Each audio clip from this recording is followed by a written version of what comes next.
ఈ మినపప్పు కారం చేయడానికి కావాల్సినవి మినపప్పు ఒక 3 చెంచాలు, ఎండుమిరపకాయలు, జీలకర్ర ఒక చిన్న చెంచాడు, 1 చెంచా శనగపప్పు, కొద్దిగా చింతపండు. ఇవన్నీ చక్కగా వేయించుకోవాలి. ముందర మూకుడు కాగిన తర్వాత ముందుగా శనగపప్పు వేసుకోవాలి.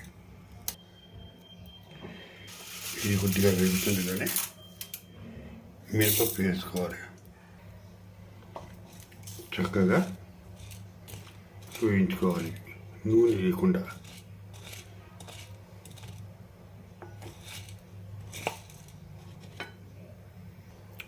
ఇప్పుడు జీలకర్ర వేసుకోవాలి.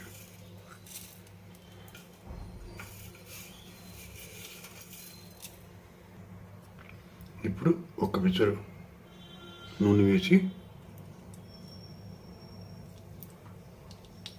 చక్కగా కలపాలి.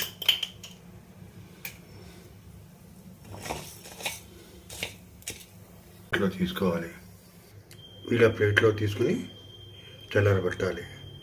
ఇప్పుడు ఈ ఎండుమిరపకాయలు వేయించుకోవాలి. ఇవి కూడా వేగాయి కాబట్టి వీటిని కూడా పళ్ళెంలో తీసుకుందాం, చల్లారబెట్టుకోవాలి. ఈ చింతపండుని కూడా ఒకసారి వేయించేసుకుందాం. నెక్స్ట్ అదే మూకుడులో వేసి ఒకసారి కలిపి తీస్తే చాలు. పెద్ద వేయించక్కర్లేదు, కొద్దిగా ఇదే వేడి మీద కలిపేసి దింపేయడమే. ఇవన్నీ చల్లారిన తర్వాత మిక్సీ చేసుకుందాం. దంపుకుంటే బాగుంటుంది కానీ మిక్సీ చేస్తున్నా. ఈ పప్పుని గ్రైండ్ చేయాలి.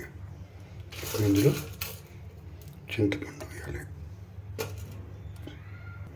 గ్రైండ్ చేయాలి. ఇప్పుడు మిరపకాయలు వేసి గ్రైండ్ చేయాలి. దీన్ని ప్లేట్లో తీసుకుని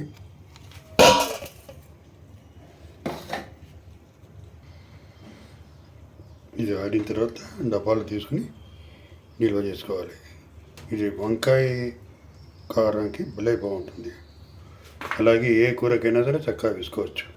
ఇలా పుదీనా పచ్చడి చేసుకున్నప్పుడు కూడా దాని మీద వేసుకొని చేసుకోవాలి. Thank you for watching.